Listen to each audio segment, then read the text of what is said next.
E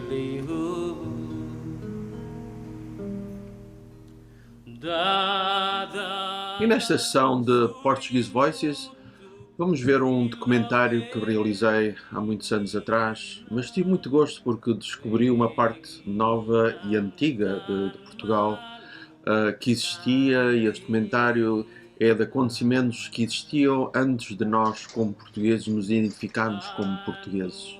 Que significa, estamos a falar de tempos pré-históricos. E isto são as gravuras pré-históricas de Foscoa de que me estou a referir, que foram descobertas nos finais do século XX, portanto estamos a falar de 1990 qualquer coisa, que foram descobertas, e por volta do ano 2000 foi declarado como World Heritage Site. E o que significa que aquelas gravuras rupestres que foram ali descobertas no rio Foscoa foram declaradas como património mundial, foram declaradas como protegidas, que significa que a grande tensão que existia na altura em Portugal era construir uma barragem naquela zona ou deixar de construir a barragem, que já estavam nos começos da barragem, e reconhecer o valor histórico que ali se encontrava, que já existia há milhares de anos, que os pastores daquela zona viam aquelas gravuras e diziam: isto é dos meus avós. De facto eram dos avós, mas estamos a falar de 10 mil, 15 mil anos, 20 mil anos antes.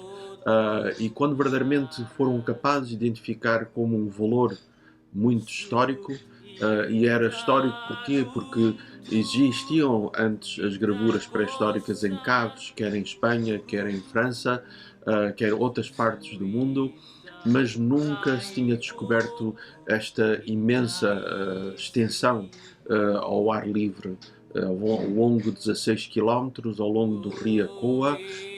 Portanto, é um rio que desagua no Rio Douro, e, portanto, perto do Douro, na zona demarcada dos rios do Vinhos do Porto, portanto, ao longo do Rio Douro e muito perto de Espanha. Era esta zona que aqui nos estamos a falar, e que tem um microclima que permite uma agricultura muito, muito interessante e muito bonita ali naquela zona. E tudo isto foi ao mesmo tempo um grande espanto, estas descobertas. Recentemente, que lá já se encontravam há milhares de anos, mas nunca ninguém verdadeiramente tinha prestado e descoberto o valor histórico que ali se encontrava, criou muita polémica, mas ao mesmo tempo que criou polémica, o reconhecimento histórico do seu valor criou uma forma de a proteger. E eis que vamos ver estas gravuras rupestres do Vale do Coa, que têm este grande valor, que hoje em dia nos fala dos nossos antepassados, daqueles que antes de nós lá se encontravam nos terrenos de Portugal, gravando.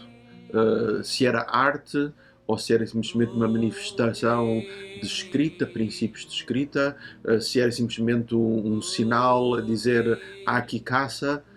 Não sabemos nos dias de hoje, mas o que sabemos é que foi importante para aqueles que assim o fizeram, estas gravuras rupestres. Vamos então ver estas gravuras rupestres do Vale do Coa.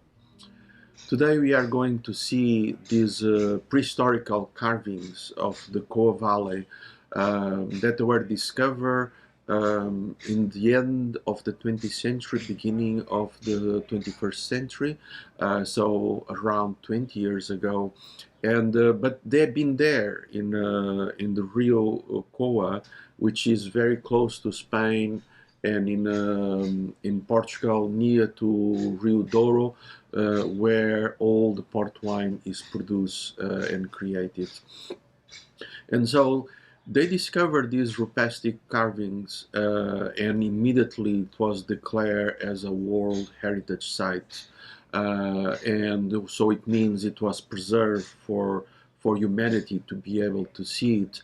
And what is the relevance and importance? Because you already had plenty of carvings discovered in Spain and in France, but the value of this one, it was not in caves, because those are the ones being discovered before. These ones are exposed along the river in the period of 16 kilometers or about 10 miles, they discover all these carvings along and some of them very large scale.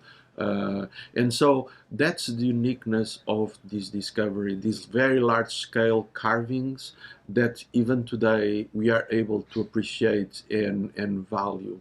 Some of them, they are very with a lot of minutia and very thin, which means they were carving almost like in the hidden way and only in the middle of the day when the sun is exactly on top of the rock, and in a particular sun position we are able to see much clearly. And so even the filming of these carvings took some expertise, let's put this way, in terms of lighting in orders. And also most of the times people say, oh, we need to go to film in the golden period, like beginning of the day or end of the day. No, the carvings needed to be filmed in the middle of the day where the sun was exactly in the angle that were able to create a little tiny shadow that allow us to see what was there. Otherwise it will be invisible to the human eye. It's because of that the documentary that I did it a good number of years ago needed to do some post-production graphic image on top of the carvings in order for us to be able to recognize what is already there, and the experts are able to see, but most of the time with our human eye you are not able to recognize.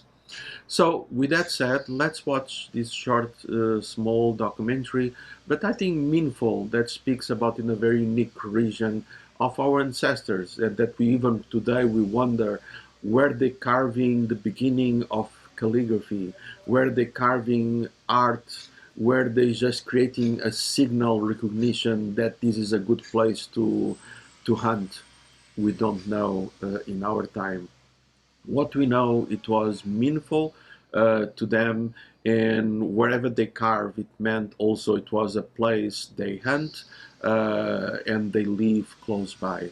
And so here we are, the ancestors of the Portuguese, telling us this unique story that more than 20,000 years ago, today, we remember them and we watch them. And so it means that sometimes we might be doing something today that only 20,000 or 30,000 years later we are able to discover and to appreciate. So let's watch them.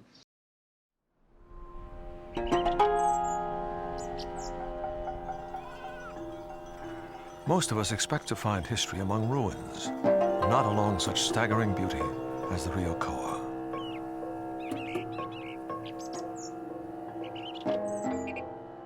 Yet amidst this splendor are phantom voices, gone unheard for thousands of years.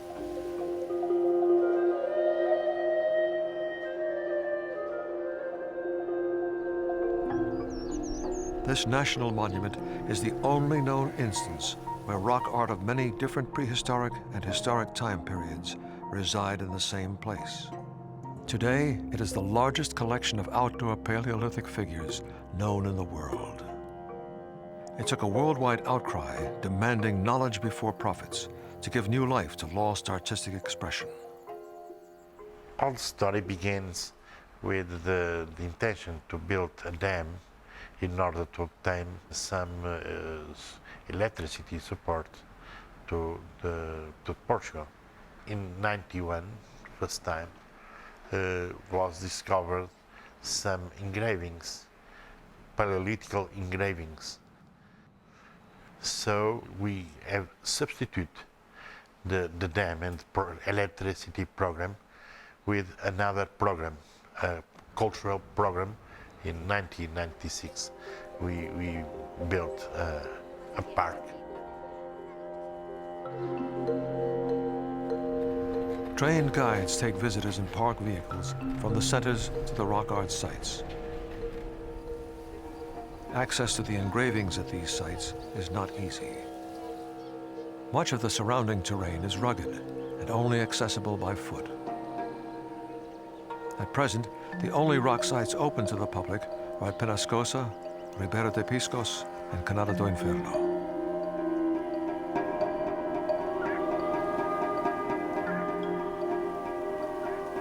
In the Coa Valley, since we are at an open-air rock art site, and we have representations from 28,000 to 10,000 years ago, we don't have a lot of painting.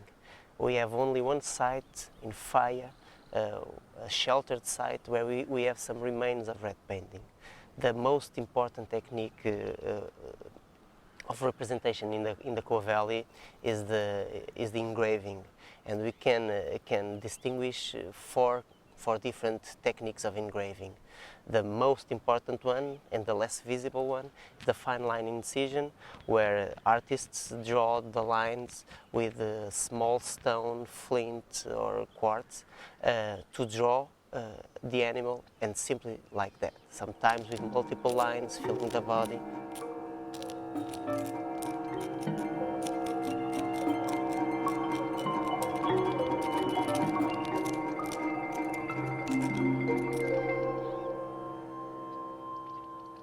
Then we have the technique of packing, probably the second most important technique, where the artists used hammers, rock hammers, to pack the lines of the animals. And then we have another technique, the abrasion, where the artists would use another stone in making a movement backwards and forward to regularize the line that was previously packed. The fourth and most rare technique of engraving is the scraping, where the artists used a rock to scrape all the surface of the animal, creating a contrast in color between the animal and the color of the rock. Sometimes the techniques like fine line incision, packing and abrasion were used in sequence. Firstly, the artist would draw a sketch with the technique of fine line incision, then we would pack the line to make it larger, and then he would make it regular by abrasion. And we very often see this sequence in techniques.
The mouth of the Ribeira de Piscos marks the transition between the gentle slope through which the Coa flows downstream of Quinta da Barca and the deep canyon it follows at the confluence with the Douro. These are two horses. We see one complete over here and the other one up here, and they are in one scene. It is a pre-mating scene, and they have the heads one over the others like this because they are caressing each other. We have the mane over here and the dorsal line of one of them. This is the tail, the back leg over here, belly, front leg, the chest, the inferior ultra over here, the front and goes again up to the main. And this it is the rest of the body of the second one. This it is the dorsal line going until the main, the front and the inferior jaw. This second one, it might have been complete in the back but not in front. And you see the complete heads, very, very easy to see over here. Well, and over here we have the man of Piscos. Over here you see what it might be one open mouth with big volume on the lips. We have the nose of the man. This is the head, the neck, just the position of the arms because he might be like this. The back over here we lose it, and afterwards we have one of the legs, the second volume, and this, it is the sex, erect in natural size, and over here you see the detail that he is ejaculating. Afterwards we have the few details in the head. We have the complete eye, the ear, and this line, it makes the cut that we make in our face. The Coa Valley region contains the longest known rock art cycle in Western Europe.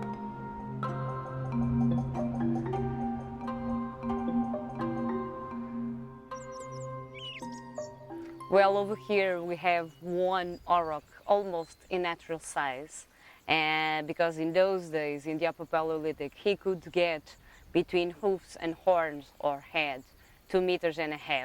This over here, it is the inferior jaw from it, the front of the head, the horn one, and the second one over here, the dorsal line, the tail over here. This line, it represents the back leg over here. The belly, we lose it a little bit until here. We found it again. The front leg, the chest, and goes up again to the head. And over here, you can see the detail of having one true nose over here.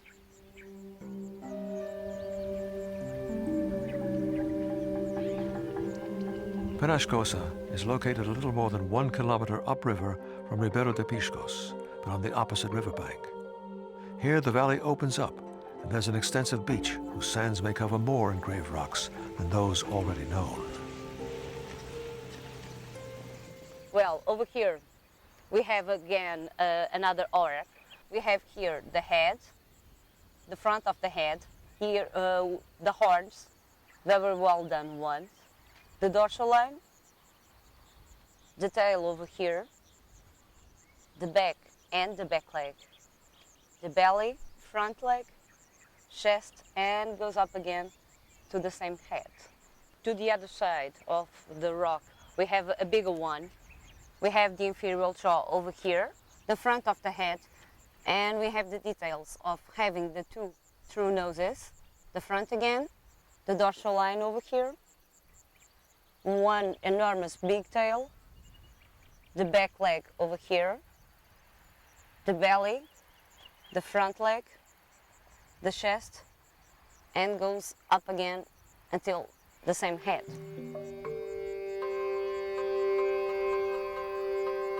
Well, over here we are going to see the rest of the scene that we have started to see at Piscos. Over here it is the mating scene between, again, the female and the male. The detail that we have over here is that the stallion, it has 3 positions of the head. It means that the man knew already how to produce movement.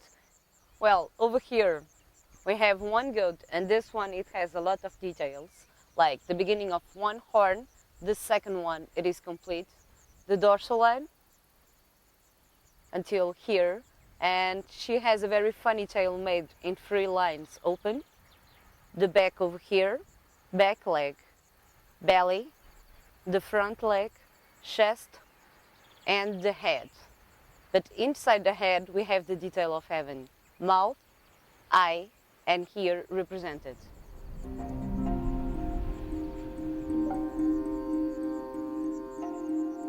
Over here we have one fish, almost the complete part of the body. We have everything over here. the rest of the body until the beginning of the tail, and we have the detail of having the difference and the mark between the head and the body, and this small dot over here, it is the representation of the eye.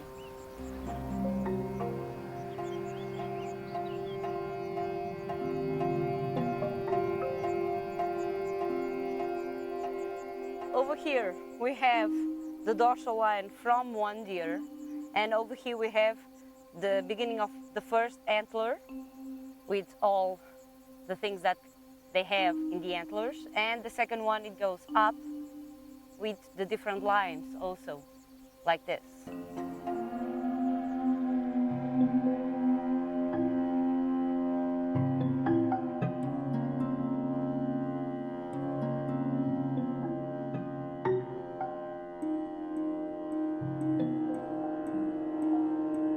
It takes an expert eye to recognize the significance of this rare form of artwork.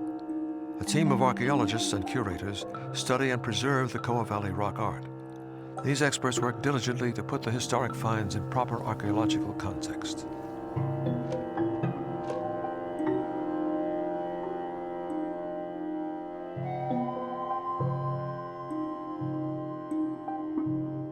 The second most important period in the rock art of the Coa Valley is the Iron Age rock art, which is very different from the Paleolithic rock art.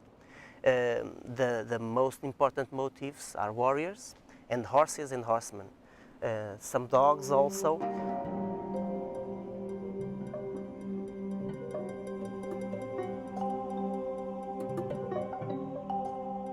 So we can see that the society that produced this kind of rock art was completely different from the Paleolithic one.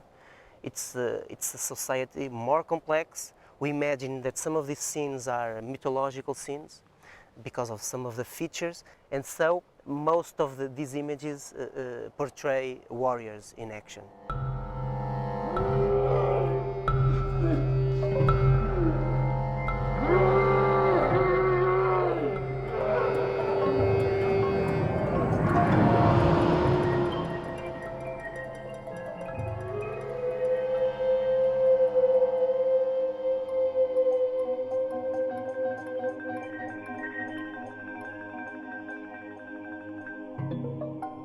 Some of the engravings show an early attempt to create a sense of motion in the artwork.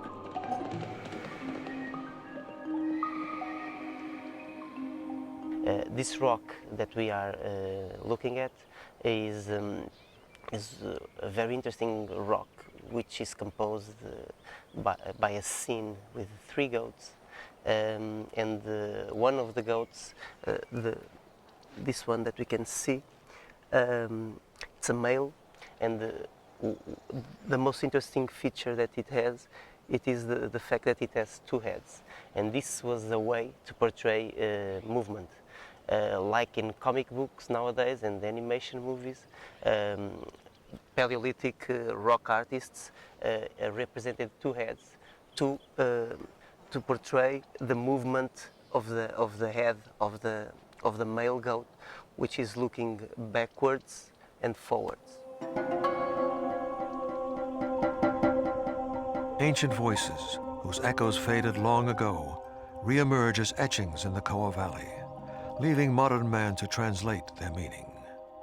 One of the questions that trouble us today is the reason why the Upper Paleolithic men and women did rock art like this. This is a kind of a language that the last person who spoke it has long gone. And so we have now different theories to understand it.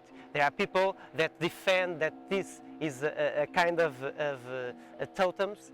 People represented there and the animals that were their totems. There are other people that are saying, well, this is only art for art's sake. They did this to please themselves.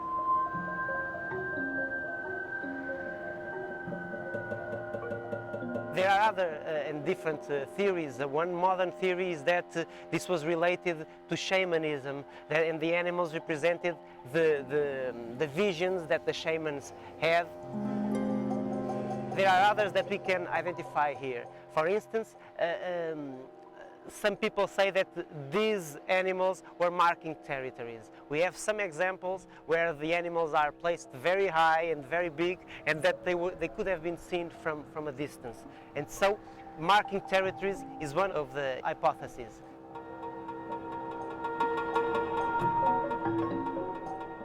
What we know for sure is that they represented the animals that they hunted. They represented horses, wild horses like these ones. They represented wild oxen, goats and deer, and these were the animals that they came and hunted.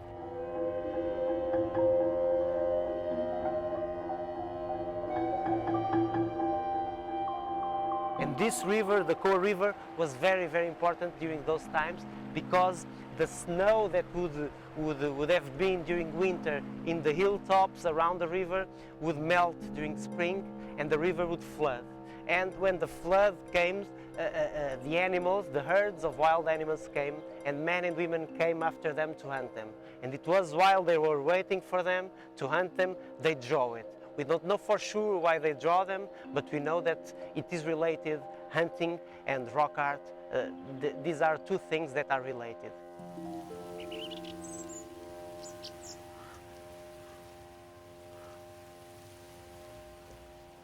The rock etchings tell little of how life was, but certainly are a living record that life did exist here. This is a very interesting site where we have found very large and numerous fireplaces. These fireplaces were made mostly from local and foreign rock, using granite slabs in the outer surface of the area of the fireplace, and inside with pebbles, quartzite pebbles. We can date technologically these findings. By the way, the artifacts were made, but also we can date directly some of the objects.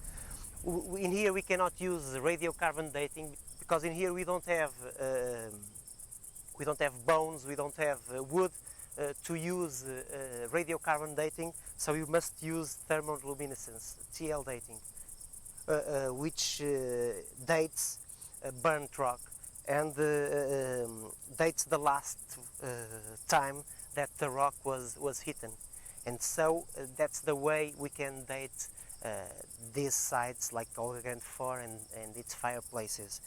The dates come from 28,000 years before Christ, but then we have occupation that continued during the Solutian and up to the Magdalenian 10,000 years ago. We have here two similar rocks, two quartzite pebbles. The difference is that this one has been burnt, this one hasn't. So the difference we can notice because the difference in color is very clear. In this settlement, which name is Olga Grande, we find a lot of tools, but very little tools, teeny tools. But associated with this kind of tools, very little one, we find this. We can't say it's a fireplace. We don't know exactly if it is what to do, but when it's a fireplace, I think it's obvious because geologically this kind of quartz is not local. It's coming from 100 meters, and we dated with a TL process 5 pieces of quartz of this area, and all the datation gave between 27 and 25,000 years. It means people used this fireplace during Gravettian period. This is the older period of engraving of the Coa Valley, which represents here in this area. This is not the older, because they know older level, but it's one of the older level of this settlement. Like in this kind of sediment, only stones are conserved. There's no organic matter, wood, charcoal. This kind of organic matter is not conserved. Only the stone of this fireplace. From what we see on all the material we find, because we didn't, all the little material is not here. Tool, flint piece of flint we find during excavation of this material, we can see and we can say that people at this place, there's during Gravettian, it means between 27 mais ou menos, more or less 25,000 years, live here, spend the time here to cook, maybe to cook some meat, and to live here, and they spend this kind of these stones. All the wood material is not conserved, all the charcoal is not conserved, but they spend some time here in this area. And it's very important for us to know where people were living and what they did here in this area.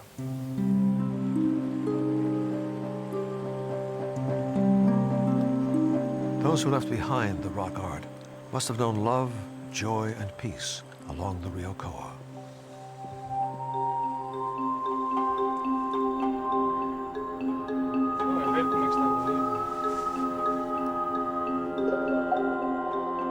It is an elusive story.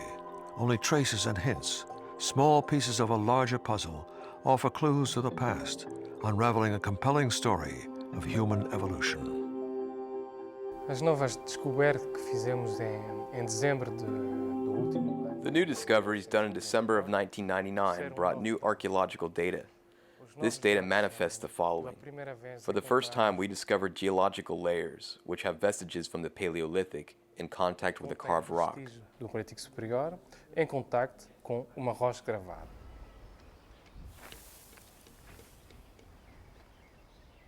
Quer dizer que agora, temos os argumentos todos para datar, para ter uma idade mínima da rocha. We have now all the arguments that will allow us to date and define the age of the carvings that are covered with vestiges from the Paleolithic. Foi o primeiro ponto importante. This is a very important aspect. De uma das camadas que estava em contato. In one of the layers that lay in contact with the carved rock, we discovered a small stone that could be carried. The prehistoric men carved this rock. The design in this rock can be compared with similar motifs carved along the riverside. Estes motivos são comparáveis com motivos que foram já encontrados em rochas, em painéis gravados.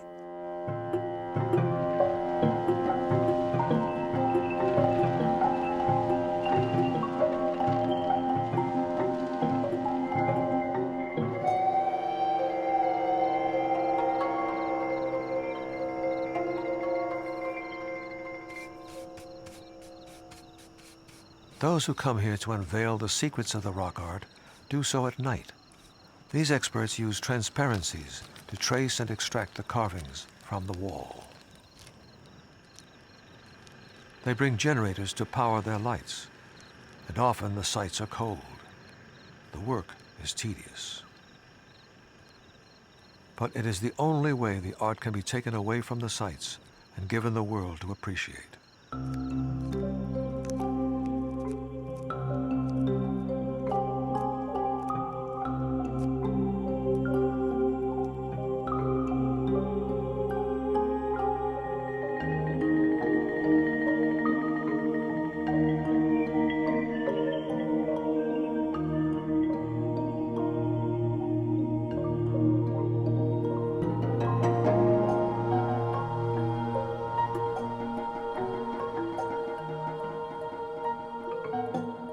The nature of science is to learn facts, to some way unravel the mysteries of past civilizations. However, sometimes when science collides with art, there are unexpected ironic retorts.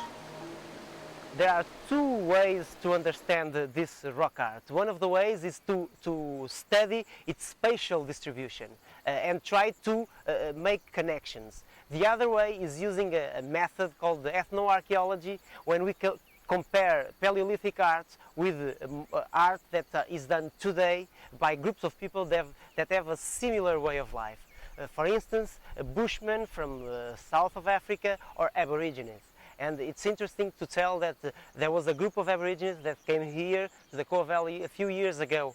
And then they went to that site, Penascosa, and they were asked, there was a fish that was engraved, and they were asked, if it was your people that produced this fish, what would it mean? And they said very clearly, well, this would mean that it was a very good place to fish.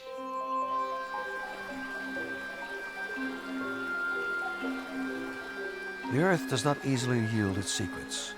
The unraveling of a compelling story of human evolution, by its very nature, often forces a collision between the rigors of science and the romance of a detective story. The secrets of the open-air rock art of the Coa Valley have been uncovered and preserved for the entire world. The ancient philosopher Lucius Seneca, who said all art is but imitation of nature, had to be referring to Portugal's Coa Valley Archaeological Park.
He